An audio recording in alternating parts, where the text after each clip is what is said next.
comes from Psalm 91, and I will read this from the Modern English Version.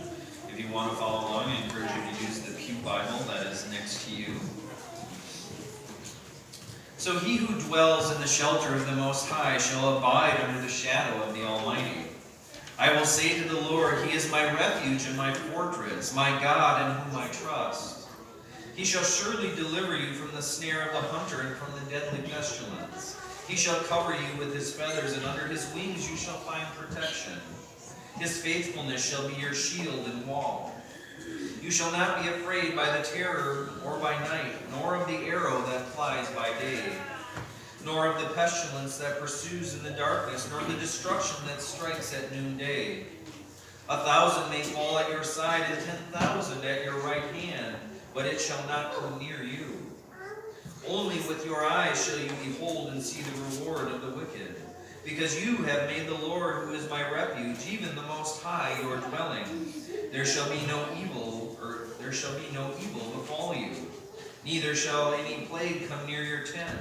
For He shall give His angels charge over you to guard you in all of your ways. They shall bear you up into their hands, lest you strike your foot against a stone. You shall tread upon the lion and the adder. The young lion and the serpent you shall trample underfoot. Because He has set His love upon me, therefore I will deliver Him. I will set Him on high, because He has known my name. He shall call upon me, and I will answer him. I will be with him in trouble, and I will deliver him and honor him. With long life I will satisfy him and show him my salvation. At this time I would invite Leslie to come forward and read from Paul's letter to the Ephesians.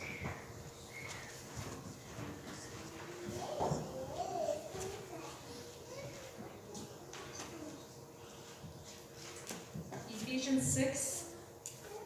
Verses 10 through 20, found on page 1160 in your Pew Bible. The armor of God. Finally, be strong in the Lord and in His mighty power. Put on the full armor of God, so that you can take your stand against the devil's schemes.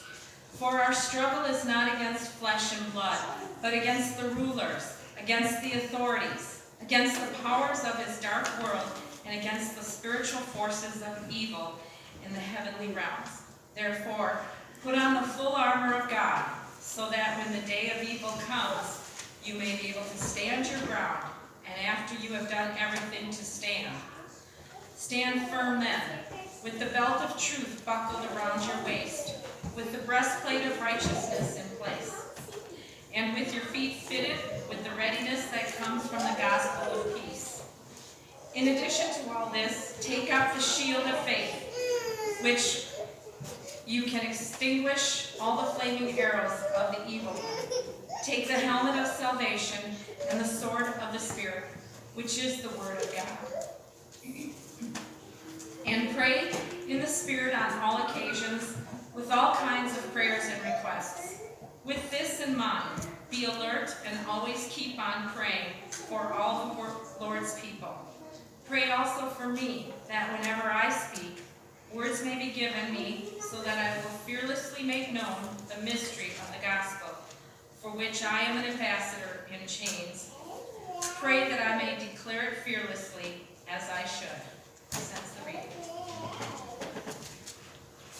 This is the word of God for the people of God. Thanks be to God.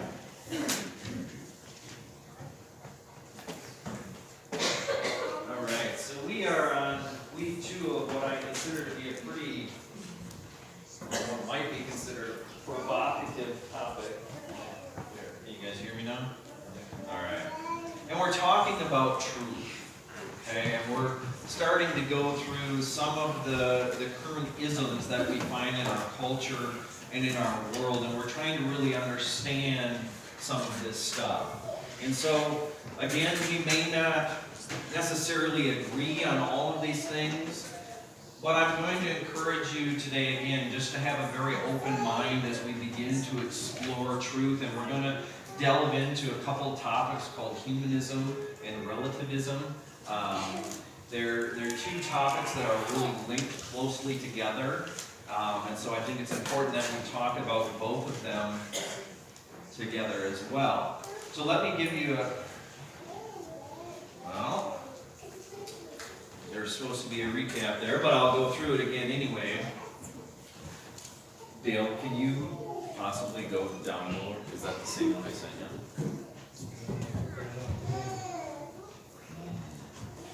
All right. Judah, I need a favor. I need you to go onto my desk and get another little flash drive. It's got a big long cord. It's either on my desk or Michelle's. Can you go do that for me?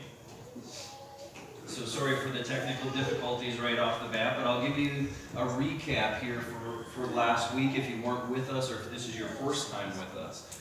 So as we entered into our discussion of truth, we talked about this idea that we demand truth in almost every area of our lives. Okay? When I go to the doctor, I expect the doctor to give me his very best information, to give me what he considers to be truth about my diagnosis, truth about any medication he's going to prescribe, he or she is going to prescribe. When I go to my financial advisor, I expect that that financial advisor is going to give me the truth about the things that he's going to invest in and invest my money in. Look at that table, please. We do the same thing when it comes to our kids and our grandchildren. We expect people to tell us the truth, and when they don't tell us the truth, it really begins to hurt the relationship that we have with each other. Now, almost ironically enough, it seems then that we seem to struggle a lot when it comes to truth around the issues of religion and morality. And much of this has to do with kind of this idea that all ways are good, that all truth is good, and what you believe is your own personal thing, and that's just the way it is. So then in week one, we moved into a definition of truth, and like I told the kids, we said it's saying it like it is, okay? It's stating the actual state of reality. We also talked about the fact that truth is discovered. Bit by bit, we discover more truth. We talked about this idea about truth being absolute, that it can't be many different things, it has to be absolute, and that almost all truth claims that people make are absolute, they're narrow, and they're exclusive. And from there then we moved into a discussion of pluralism, and pluralism is kind of this idea that all paths lead to God. Okay? And we looked at this idea based on some poor assumptions. And some of the poor assumptions that pluralism has is that all paths have equal claims. Okay? And we looked at the fact that that's just simply not true.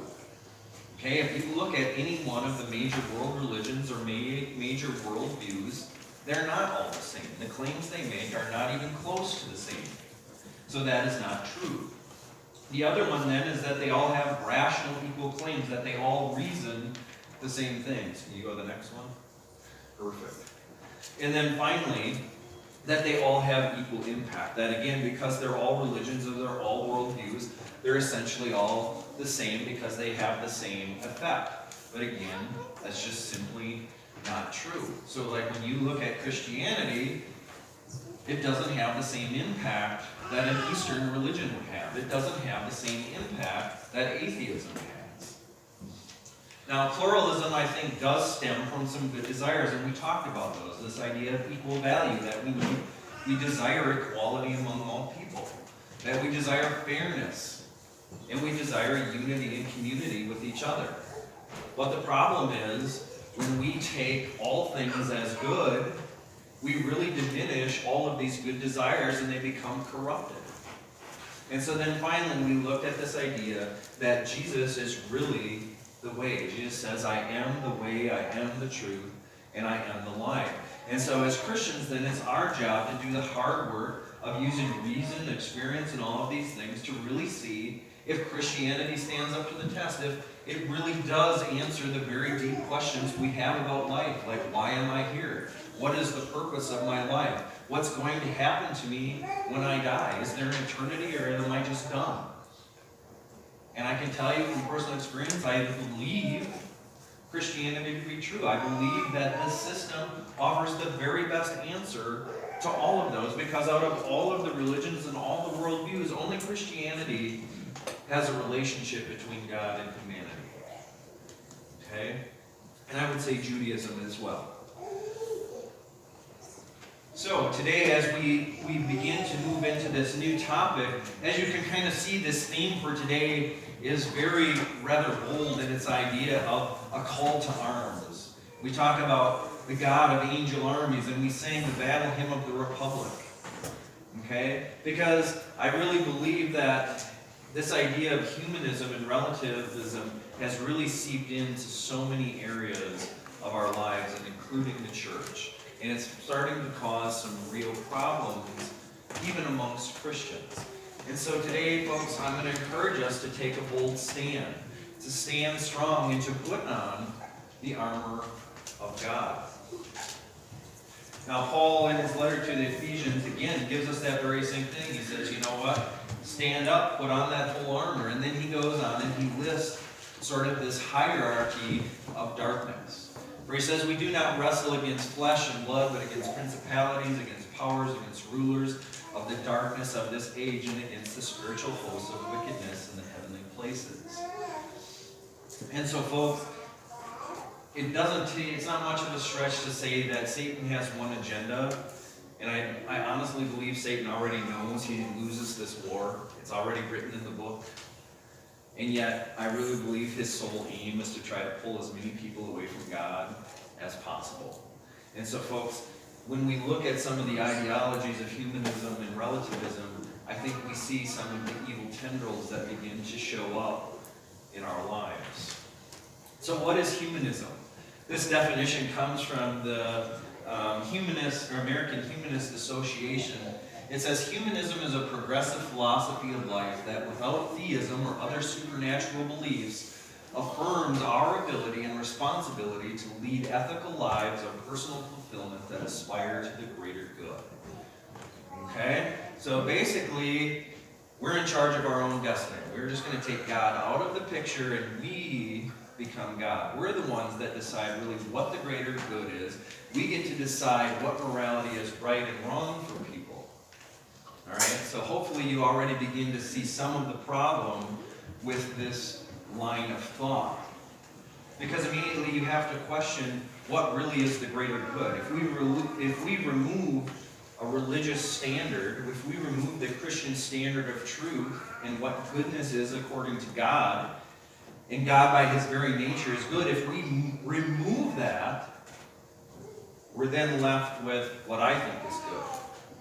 We're left with what Kyle thinks is good or David thinks is good. Okay? And sometimes I'm just going to admit it that human hearts are not always good. Sometimes we make really dumb decisions. And if I'm in charge of determining what the greater good is and my heart is not right, guess what's going to happen to all of the people that follow what I consider to be right or to be true? The other thing that I find really interesting in it is this idea of being progressive, that because we've now removed God, we've become so enlightened and we're just moving further forward. We're progressing as a society, as a culture, that we're reaching new heights. And yet, that's just simply not the case. So let me give you a... Uh-oh, did I die? Man, I tell you here today. Can you move me, Dale? Alright, so maybe it's the computer and not my clicker. But let me give you just a brief kind of history of humanism. And humanism really has roots as early as the Renaissance period. So think 14th to 17th centuries. Okay? And what's happened here is that with the rediscovery of some of the classical texts, people really begin to think that there just can be free thinkers. And intellectual life really begins to move away from the church, and it begins to move into things that we call universities. All right? And a lot of the stuff that comes into humanism and relativism stems through the field of philosophy. Now, I find this really ironic that philosophy is supposed to be the love of wisdom, and yet many of the modern philosophies are anything but wise. All right? Some of them are just ridiculous. But nonetheless, we go through, and some of these philosophies have then become part of an ideology. And the ideology, I think, can be very subtle. It begins to infiltrate every area within our lives. All right, so we have to be very careful with this. Now, I don't want to completely discredit humanism because, again, I think they have some good assumptions, and the good assumptions are that I think people believe that they're striving for compassion and striving for justice. But again, those assumptions quickly become corrupted and misguided when you're leaving it up to human beings to decide what really is compassion and what really is justice. All right? The moral standard is now in our own hands. The other part of this is relativism. And again, I said that these two are very intricately woven together. And this is simply what's true for you might not be true for me. Okay? So relativism is the idea that views are relative to differences in perception and consideration. There is no universal objective truth according to relativism. Rather, each point of view has its own truth. Now, again, I talked about this last week. This is a hypocritical statement. They're making an absolute truth claim that this is what truth is, but then saying that there is no such thing as truth. So this definition is just relative to their own position. So whoever made this up, that's the truth for them. All right, so this idea just completely falls right on its face. All right, and yet much of this relativistic thought has made its way into the humanist movement. And so, folks, I'm going to say that this has a real problem. And now, I'm going to take a note from Karl Barth, who's kind of said, and I'm paraphrasing here, that a preacher should always approach things with a Bible in one hand and a newspaper in the other. So I'm going to talk about some stuff that's pretty provocative right now. But as you can see from our line of thinking, we like to think that we're so enlightened, we like to think that we're making progress, and yet no time in history have we been more confused.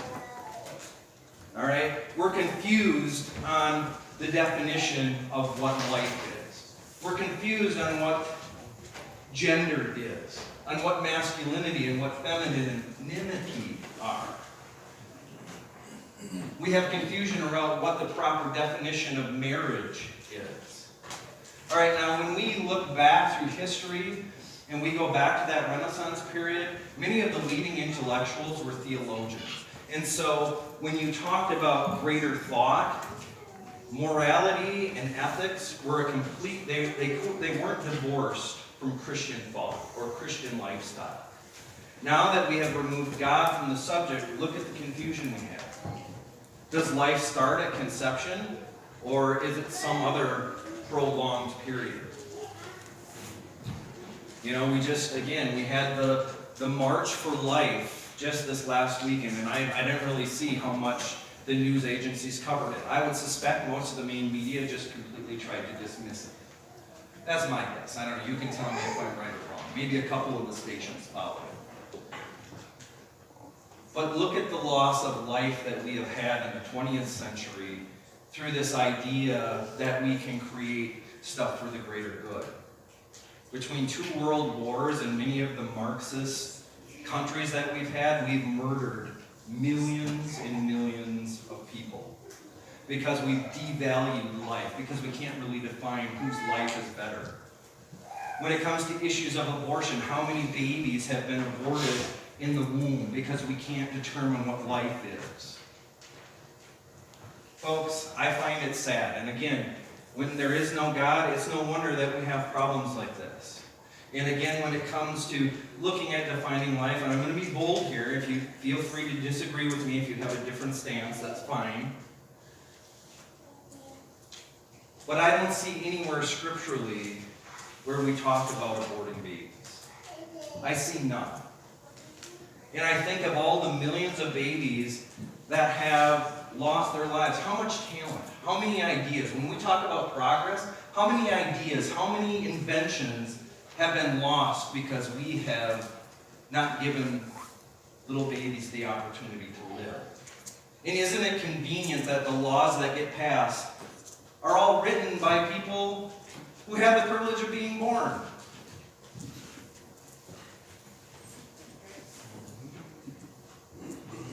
Now again, I want to be very sensitive because this is really a deep issue. And I suspect that we may have women in here, we may have women that you know that have had abortions. And so I say these things not to shame you or to shame those of you that have been affected by this. But what I want to point to is the fact that I feel like we're off base. And if we don't bring God back into some of these discussions, we're headed for a very dreadful place. The same thing goes for gender. You know, whatever happened to the scriptural basis that he who made them male and made them female. All right? I don't think we should quite leave it up to Facebook to say, you know what? I think you know more than God, so now you can choose between 50 genders. Okay, what does that mean? How are there even close to that many genders? What about the idea of masculinity and femininity? I'm going to go on a soapbox here too, but I'm getting awful tired really quick of this talk of toxic masculinity. All right, now, will I agree that there are times that masculinity becomes toxic? Absolutely there is. However, I believe, again, God made them male and female, and he gave men certain inherent traits that they need. All right? And so we need to be very careful about constantly pounding on men. If you go through and you look at pop culture and you look at the way men have been portrayed in numerous movie shows, it's anything but flattering. And then we sit there and we wonder why men are struggling, why more men are dropping out of school, why more men are not finishing college, why more men are being incarcerated, why more men aren't moving out of their mothers' and their fathers' homes until they're 30, 40, 50 years old, why more men, and specifically white men, are committing suicide. All right? Because you're pounding on something that is inherent in them. It's something God has given them. Now, rather than talk about what characteristics of masculinity we want, how about going back and talking to a man, teaching our boys what it means to be a godly man?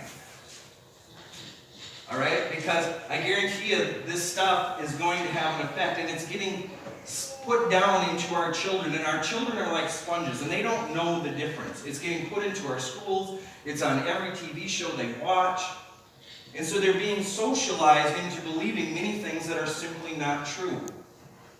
And I guarantee you, ladies, I really believe that if you're married, you want a manly man. All right? You don't want some dumbed-down version. You don't want some emasculated version of a man. You want a true man. Men, the same goes for you. You want a real woman. All right? And folks, when it comes down to it too, when you think about your kids and your grandkids, who do you want your sons to be when they grow up? Who do you want your daughters and your granddaughters to marry? So folks, I'm going to say we're headed almost for a crisis here if we don't begin to change some of this stuff. And we've already kind of talked about the redefinition of marriage on several occasions. I don't necessarily think we need to talk about that again. But again, just the confusion that goes as we constantly try to redefine these things, as we look to take God out of every single one of these areas and wonder why we can't figure anything out. The other thing I'll talk about quickly is this idea of equal opportunity versus equal outcome. Now, many people want both, okay?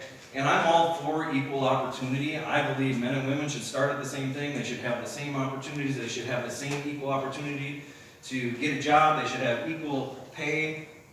But what I don't believe in is equal outcome, because it's just, we don't live in an egalitarian society. I don't believe that we ever will. And so to try to create equal outcomes is just not realistic. So let's just say, for example, that we give everybody $200,000 to go to college and graduate, and that's the equal outcome. Now, for someone, that gift might be amazing.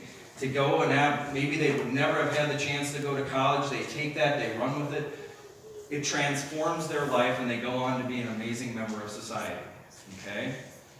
But I'm going to tell you that, again, based on personal choice and free will, there's going to be someone who's like, oh, cool, I got a free ride to college. I know I can't fail. I'm going to pass regardless. So guess what? I'm just going to live this up and I'm going to party. And I'm actually going to say that that person is probably going to come out of college dumber because of the brain cells they killed during their partying and from the goofy philosophies that they've picked up along the way. And what is their life going to be? So to have an equal outcome is just not realistic. And I think we need to be very careful of this when it comes to things like gender equality and stuff. Because ladies, I don't mean equality, let me take that back, that's a misstatement. But when we talk about equal outcomes in terms of gender, because here's the thing, if you look at when it comes to warfare, what's the majority of gender that is killed in combat? Men. Which gender generally does the hardest, most difficult work? Men. Who generally is killed the most often when it comes to the line of work that they do? Men. Alright, and I could go on and list several other statistics for that. Alright, so we need again to be very careful about what we're doing. You know, the other thing I will say too is we have to be careful about this equal outcome stuff when it comes to this idea of transgender stuff. Because honestly, some of the work that feminists have done to move into an equal playing field is being undone by the transgender movement that's going through. And so you now have biological males who are moving into athletic realms and they're dominating women's sports. Okay, there's a wrestler in Texas who is a biological boy who goes and wrestles in the women's division and he wins state every year. Okay, what about the young female MMA fighter who had to, one of her first fights, she has to fight a transgender person. The guy bashes her skull in, literally crushes her skull because he's a biological male who identifies as a female. Alright? Again, as a church and as people, we need to be very compassionate and very careful in how we deal with people who are struggling with this issue. But the thing is not just to say, well, this person is transgender and because they identify that, it's just simply okay and that's the truth for that person. Is that true love? Or do we need to step into compassion and journey with that person and say, hey, what's going on? And so, folks, I really do believe it is time for us as Christians to take a stand, to begin to come against some of this stuff. Because, again, the humanists like to think that, oh, everything's all great, and we're all in charge of creating our greater good, but in the moment anyone brings faith into it, all of a sudden that faith has to be privatized and kept secret because they don't want to deal with that. So are they really as inclusive as they claim to be? How can we really move to the greater good if we're not going to allow people of faith and religion? Because the fact of the matter is, still, by far, there's far more people in the major world religions than there are people who are just completely humanist. Alright? And I think the humanists would be quite surprised at how religion like Islam might take to many of their stances on a great many things. And so, folks, Paul then goes in and tells us, you know what? If you're going to stand up, if you're going to fight the evil that's inherent both here in the natural and here in the supernatural, you need to put on this full armor of God. And as we look back to the psalm that we read, we have a fortress in God. We have a God who is willing to protect us and give us the things that we need to do to move through these difficult situations. And so one of the very first pieces that Paul mentions is to gird your waist with the belt of truth. And again, he's probably thinking of a first century Roman soldier who would have worn a belt, something like that. It would have carried his sword. It might have carried a couple of other pockets. It might have even been somewhat like a utility belt for that person. And again, we are to guard ourselves with truth. We're to stand firm and have that snugly around us and be prepared for the things that we have to stand against. Now again, humanism too says that we can figure out all things by reason and experience. okay? And I believe Wesley is not that far off. I think that he would agree that we need reason and we need experience to figure things out. But he also adds scripture and tradition to it, okay? Now, this is often called the Wesleyan quadrilateral. I really don't like that term. Wesley never made it up, someone else did. Because again, even Wesley says scripture is sufficient and it's primary. So he looks at that as most important, but then he uses the other three to go and look at things. And so folks, I believe as Christians, we're not supposed to just believe everything on blind faith and say, well, that's just the way it is. No, I believe that we need to do the hard work of really doing the research, of digging into the scriptures, not being afraid to go and look at other worldviews and other literature that may differ from our own scriptures and say, hey, what's going on with this stuff? Because the fact of the matter is, again, the humanist comes from a good point of view that they can make good decisions. And in fact, I would say many humanists and atheists can be good people. I'm not going to dispute that, but they really run into the problem of all of a sudden someone comes in with a gun and has a different set of morality that they say is okay, and it's all over, all right? So let's do the hard work. Here's something from Proverbs quickly. It says, don't let mercy and truth forsake you. Bind them around your neck, write them on the tablet of your heart, and you will find favor and good understanding in both the sight of God and in man. Examine all things, firmly hold on to what is good, from 1 Thessalonians. And then again, folks, let's not give in to some of the stuff. Even if we get a ton of pushback for standing up for the things that we believe, let us not be conformed to this world, but be transformed by the renewing of our mind. That we may prove what is good and acceptable and perfect for the will of God. And then finally, Paul ends with, let me be bold, let me stand up and make known the mystery and the beautiful thing that we have with the gospel. And so folks, if we really want equal opportunity for people, we need to start bringing God back into all of the realms of our lives. We need to start bringing him back into our family. We need to start bringing him back into our marriages. We need to bring him back into our schools. We need to start bringing God back into the workplace. All right? God doesn't just exist to be here at church. And so we need to begin to reclaim some of the ground that we have allowed to slip out of our grasp. And let us not be afraid to stand boldly and go forth and do that. So a couple of, can you move me down?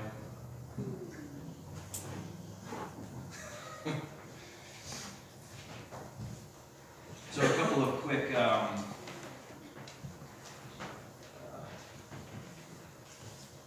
action steps for you.